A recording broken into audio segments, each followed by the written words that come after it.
तो आगे बढ़ते हैं। जो अभी तक हम बताए, इसके आगे अब हम जो है पावर एंड टॉर्क कैरेक्टरिस्टिक्स के बारे में बताएंगे कुछ। अब बहुत ही इम्पोर्टेंट टॉपिक है ये।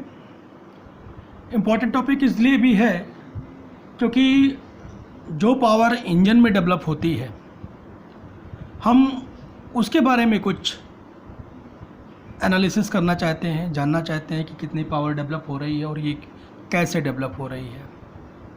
साथ में ये जो पावर डेवलप होती है, ये ट्रांसमिशन लाइन से डिफरेंट चैनल से होते हुए पहियों तक पहुंचती है। पहियों तक कैसे पहुंचती है? व्हील्स तक। ये ऐसे पहुंचती है कि जैसे जो पावर इंजन में डेवलप होती है वो सबसे पहले गियर बॉक्स में आती है, क्लच से कनेक्ट होती है।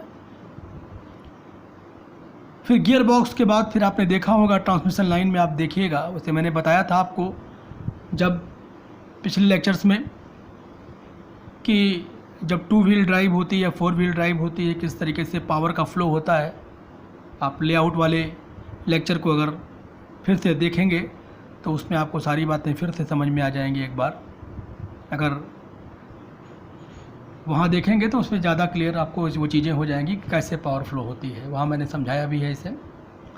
तो जो ये पावर है उसके बाद फिर गियर बॉक्स में आती है। गियर बॉक्स के बाद आपने फिर देखा होगा कि ये प्रोपेलर शाफ्ट के थ्रू आगे की तरफ प्रोपेलर शाफ्ट से आगे बढ़ती है और फिर ये डिफरेंशियल में आती है। फिर डिफरेंशियल में जो ये पावर होती है वो 90 डिग्री पर ये डाइवर्ट हो जाती है, फ्लो करती है और एक्सल में जाती है और एक्सल से फिर जो है ये व्हील आगे की तरफ रोटेट करने लगते हैं और व्हीकल को प्रोपेल कराते हैं। तो ये जो पावर होती है जो कि कई चैनल से होकर के जा रही है, इंजन के बाद कई चैनल्स हैं, वहाँ से पावर होकर के जाती है। तो पावर में बहुत सारे लॉसेस होते हैं। अब एज इट इज़ वो पावर नहीं पहुंचती जो पावर इंजन में डेवलप हो रही है, वो पावर पूरी व्हील्स तक पहुंच जाए।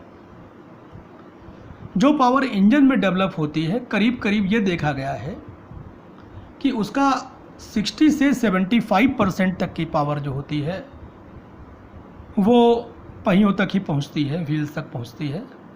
बाकी जो है रेस्ट पावर जो होती है वो ट्रांसमिशन लॉसेस में जो है वो खर्च हो जाती है।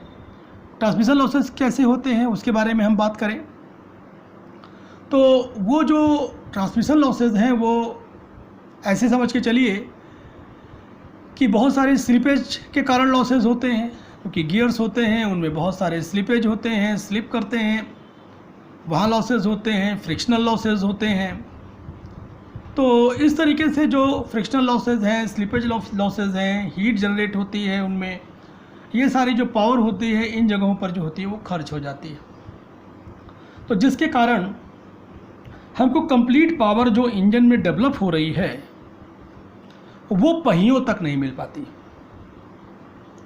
अब हो सकता है जो नई इस समय जो व्हीकल्स बन रही हों या जो नए डेवलपमेंट हुए हों उसमें हो सकता है कि भाई अभी जो हम लोगों की बुक्स में लिखी हैं पुराने ये डेटा हैं 60 से 75% तक हो सकता है इस लॉसेस को मिनिमाइज़ किया गया हो, और मिनिमाइज़ करके हो सकता है वो 80 से 85% तक पावर को जो है डिलीवर करवा रहे हों।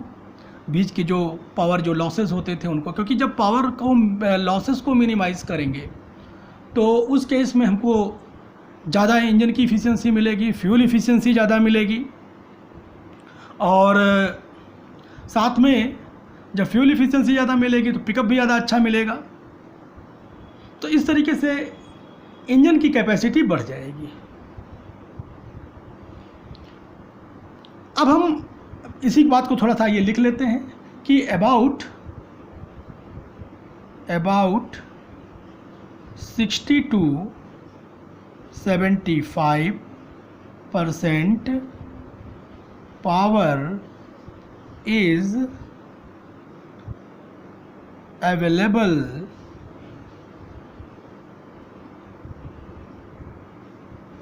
at the driving wheel.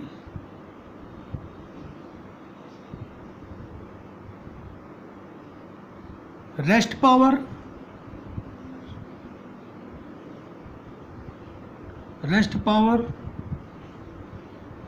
losses on transmission system.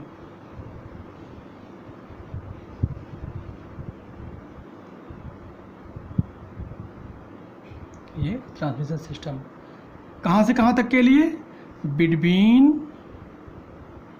Between engine to driving wheels. यहाँ से यहाँ तक जो पावर का फ्लो हो रहा है, जो ये पावर फ्लो होती है, इसमें क्या होते हैं? लॉसेस होते हैं।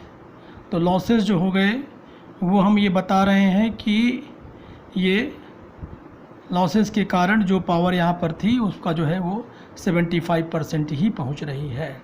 मतलब अगर यहाँ पर कोई पावर x डेवलप हो रही है तो 75% ऑफ x। ये यहाँ पर ये इंजन है। तो जो ये इंजन की जो पावर है, अगर मान लीजिए इंजन में x पावर डेवलप हो रही है तो उसका जो है ये व्हील पर जो पहुँचेगी पावर वो 75% ऑफ x पहुँचेगी। ये इस तरीके से जो फ्लो हो रहा है, क्योंकि ये ट्रांसमिशन सिस्टम बीच में आ रहा है, इसमें लॉसेस हो रहे हैं। अब ये पावर जो आती है वो कैसे आती है? एक्चुअल में क्या होती है कि जो पेट्रोल या डीजल के बारे में हम बात करें तो जो इसकी केमिकल एनर्जी होती है ना, केमिकल एनर्जी, जो केमिकल एनर्जी पेट्रोल या डीजल के अंदर जो केमिकल एनर्जी होती है, वो केमिकल एनर्जी ये फ्यूल की हम बोलते हैं। किसकी होती है? ऑफ फ्यूल की। तो ये क्या होती है? जब ये बर्न होता है फ्यूल, क्या होता है? बर्न होगा। बर्न होने पर यह बर्न कैसे होगा? ये आपको पता है कि जो पेट्रोल इंजन होता है उसमें स्पार्क प्लग लगा होता है, और जो डीजल इंजन होता है उसमें कंप्रेशन के थ्रू होता है, हाई कंप्रेशन रेशियो होता है। तो जो इस केस में क्या होता है, इसमें हीट एनर्जी डेवलप होती है। अब हीट एनर्जी क्या करती है? हीट एनर्जी जो अंदर ये सिलेंडर है और ये पिस्टन है, तो ये जो इसके अंदर जो हीट एनर्जी डेवलप होगी, अगर फ्यूल बर्न करेगा और हीट एनर्जी डेवलप होगी तो उस केस में क्या होगा? बहुत हाई प्रेशर होता है अंदर। तो ये हाई प्रेशर क्या करता है? अंदर जो होता है डेवलप हो जाता है, और हाई प्रेशर डेवलप होने से ये पिस्टन को क्या करता है? बहुत तेज़ी से पुश करता है। तो ये क्या हो जाता है? ये हमारा वर्किंग स्ट्रोक कहलाता है उस केस में। तो जब पिस्टन को पुश करता है तो क्या हो जाएगा? उस केस में ये टॉर्क प्रोड्यूस करता है क्रैंकशैफ्ट में। किसमें? क्रैंकशैफ्ट में टॉर्क प्रोड्यूस करता है। ये बेसिक इसका, ये यहाँ पर इंजन का बेसिक आप लोगों ने पहले भी इसके पढ़ा होगा, पिछले कोर्सेज में। नहीं पढ़ा फिर भी मैंने आपको बता दिया यहाँ पर कि क्या चीज़ होती है इसके अंदर। तो इसका मतलब क्या हो गया है? फिर उसमें हाई उस हीट एनर्जी से क्या हुआ? यहाँ पर हाई प्रेशर डेवलप हुआ, ठीक है, वो डेवलप्ड, हाई प्रेशर डेवलप हो गया। फिर क्या हुआ? इनसाइड, कहाँ पर हुआ? इनसाइड द सिलेंडर के अंदर, सिलेंडर या पिस्टन, सिलेंडर पिस्टन कह लो, सिलेंडर पिस्टन ये क्या कर रहा है? प्रोड्यूसेस टॉर्क, ये टॉर्क प्रोड्यूस कर रहा है। किसमें? इन क्रैंक शाफ्ट, ये क्रैंक शाफ्ट में टॉर्क प्रोड्यूस कर रहा है। तो ये इतना ये हुआ। ये हम ये बता क्या रहे हैं आपको? ये बता रहे हैं कि जब ये फ्यूल बर्न करता है, केमिकल एनर्जी जो होती है वो हीट एनर्जी में प्रोड्यूस होती है। तो वो एनर्जी तो होती है, वो एक फॉर्म से दूसरे फॉर्म में ट्रांसफॉर्म होती है। एनर्जी को तो आपने पढ़ा भी होगा पिछली छोटी क्लासेस में कि एनर्जी कंजर्वेशन का प्रिंसिपल यही है कि हम एनर्जी को ना तो प्रोड्यूस कर सकते हैं और ना ही हम डिस्ट्रॉय कर सकते हैं, वो एक फॉर्म से दूसरे फॉर्म में कन्वर्ट की जाती है। अब देखिए यहाँ से इधर ये मैकेनिकल एनर्जी में कन्वर्ट हो गई, ये थर्मल एनर्जी से मैकेनिकल एनर्जी या हीट एनर्जी से मैकेनिकल एनर्जी में कन्वर्ट हो गई। अब ये क्या हो जाएगा? ड्राइव लाइन, जो ड्राइव लाइन हमने बताया यहाँ पर जो ड्राइव लाइन थी वो ड्राइव लाइन ये ड्राइव लाइन के थ्रू क्या हो गई, ये आई पहियों पे, कहाँ पर आ गई, व्हील्स पर फॉर प्रोड्यूसिंग मोशन और टॉर्क ऑन द व्हील। ठीक है, ये चीज़ हम ऐसे भी बोल सकते हैं।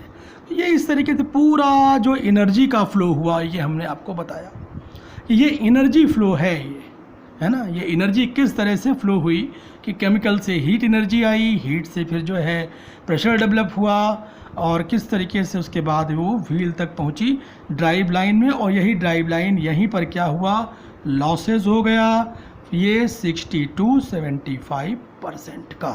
तो ये इस तरीके से यहाँ पर आया। अच्छा, अब ये तो ये बात आई, सारी बातें यहाँ की समझ में आ गई। अब हम आगे बढ़ते हैं। अब हम ये बताने जा रहे हैं कि जो ये पावर जो इंजन में डेवलप होती है इसको हम कैसे नापते हैं, क्या क्या तरीका होता है इंजन के अंदर जो पावर डेवलप होती है उसको नापने का, और कौन कौन से जो है पैरामीटर्स ऐसे हैं जो डिसाइड करते हैं ये पावर किस तरीके से होगी, इसके बारे में हम बात करेंगे। तो सबसे पहले एक टर्म आता है ब्रेक हॉर्स पावर। आपने पहले भी इसके बारे में सुन रखा होगा, तो हम यहाँ पर लिखते हैं इसको ब्रेक हॉर्स पावर, है ना। पावर और हॉर्स पावर सबको पता ही होगा, पावर और हॉर्स पावर में क्या अंतर होता है। तो यहाँ पर क्या हो गया कि ब्रेक हॉर्स पावर का क्या होता है, जो एक्चुअल पावर जो इंजन डिलीवर कर रहा है। देखो होता क्या है कि एक्चुअल पावर जो इंजन डिलीवर करता है वो तब करता है कि देखो होता क्या कि इंजन में जैसे ही आपने देखा यहाँ पर कि हीट एनर्जी जो डेवलप हुई, हीट एनर्जी डेवलप होने के बाद यहाँ पर जो है ये पावर यहाँ पर आई जो क्रैंकशाफ्ट में, यही पावर डिलीवर हो रही है, इंजन जो डिलीवर कर रहा है। लेकिन जो एक्चुअल पावर डिलीवर यहाँ पर जनरेट हो रही है, जो फ्यूल के बर्न होने पर जनरेट हो रही है एक्चुअल पावर, तो वो पावर जो क्या कहलाएगी, वो कहलाएगी इंडिकेटेड हॉर्स पावर या इंडिकेटेड पावर कहलाएगी। अब इंडिकेटेड हॉर्स पावर या इंडिकेटेड पावर से जो है हमको जो एक्चुअल पावर जो मिल रही है वो क्या मिल रही है, वो इसका मतलब ये हो गया कि एक्चुअल पावर जो मिल रही है वो फ्रिक्शनल लॉसेस जो इसके अंदर हैं इंजन के अंदर, क्योंकि जो बहुत सारे इसके अंदर फ्रिक्शन होंगे इंजन के अंदर, जो पिस्टन है, सिलेंडर है, जब रेसिप्रोकेट करेगा तो उस केस में क्या होगा, लॉसेस होंगे, हीट लॉसेस होगा और भी बहुत सारे जो लॉसेस होंगे। उन लॉसेस को हटा करके जो हमको एक्चुअल पावर मिल रही है वो क्या कहलाएगी, वो कहलाएगी ब्रेक हॉर्स पावर। तो एक्चुअल पावर, ये तो हम यहाँ पर ऐसे भी लिख सकते हैं, क्या हो जाएगा, actual power delivered by the engine. ये इंजन जो एक्चुअल पावर डिलीवर करता है वो क्या कहलाती है, ब्रेक हॉर्स पावर कहलाती है, जिसको हम BHP से लिख रहे हैं, क्योंकि पावर ज़्यादा होती है हॉर्स पावर में, हम इसलिए इसको जो है यहाँ पर मेज़र करते हैं। ब्रेक पावर कहना थोड़ा सा जो है छोटी यूनिट हो जाएगी, और ब्रेक हॉर्स पावर में ही हम इसको मेज़र करते हैं। तो जो इसका एक्चुअल में जो मेज़रमेंट होता है किस इंस्ट्रूमेंट से होता है, तो जो इसका मेज़रमेंट होता है मेजर्ड बाय, ये किससे मेज़र की जाती है, ये की जाती है डायनेमोमीटर। ये एक इलेक्ट्रिकल डिवाइस होती है, इलेक्ट्रिकल डिवाइस है ना, ये एक इलेक्ट्रिकल डिवाइस डायनेमोमीटर।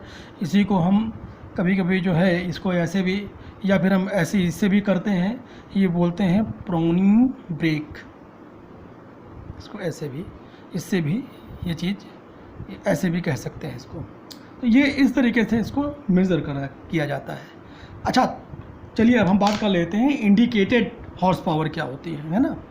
तो इंडिकेटेड हॉर्स पावर, आइए इंडिकेटेड हॉर्स पावर के बारे में हम बात कर लेते हैं। इसको हम लिखेंगे IHP, indicated horse power. Indicated horse power तो एक्चुअल पावर जो जनरेट होती है, ठीक है, जो कंबशन के कारण जनरेट होती है सिलेंडर के अंदर, तो कि यहाँ पे लिख देते हैं इसको actual power developed with in the cylinder during the combustion, combustion fuel का, कंबशन किसका, फ्यूल का, है ना। तो वो जो एक्चुअल पावर, तो इसको हम नापते किस तरीके से हैं, ये हम इसका जो फॉर्मूला होता है इंडिकेटेड पावर, अगर हम किलोवाट में नाप रहे हैं उसको हॉर्स पावर में बना लेंगे। इंडिकेटेड पावर, पावर का फॉर्मूला है पीएम, ये पीएम क्या कहलाता है, मीन इफेक्टिव प्रेशर। एल, ये एल क्या है, पिस्टन स्ट्रोक लेंथ, है ना। ए, फिर ये ए क्या है, area of cylinder cross section. N, N क्या है, number of power stroke per second, ये आरपीएस में हो जाएगा, आरपीएम में भी लेते हैं लेकिन यहाँ पर आरपीएस में लेंगे। के क्या है, ये फैक्टर है एक तरीके का, number of power stroke per second, ये जो है फैक्टर इस तरीके से लिया जाता है। ये 1 लिया जाता है फॉर 2 स्ट्रोक इंजन और हाफ लिया जाता है 4 स्ट्रोक इंजन के लिए। तो इसको जो है सबसे इम्पॉर्टेंट है ध्यान रखना, मतलब इसकी जो वैल्यू होती है 1 होती है किसके लिए, 2 स्ट्रोक के लिए, और हाफ होती है किसके लिए, 4 स्ट्रोक के लिए। ये हम जब भी मिलेगा इंजन तो आप इसकी वैल्यू ऐसे ही रखेंगे, तो ये पता किया जाता है। और एन क्या हो जाता है, ये आप ये दिया रहेगा क्वेश्चन में। एन क्या है, एन नंबर ऑफ सिलेंडर्स, कितने सिलेंडर्स हैं, तो ये क्या हो गया, नंबर ऑफ सिलेंडर हो गया। कैपिटल एन क्या हो गया, number of power stroke, number of power stroke. A क्या है, ये तो area of cylinder cross section. L क्या है, ये एल है piston stroke length, piston stroke length. और ये क्या है, ये है mean effective pressure, mean effective pressure. तो अभी हम बताएंगे, इसको लिख करके अलग से भी बता देते हैं, अपॉन 1000 कर दीजिए। इस तरीके से आपको ये फार्मूला मिल जाता है।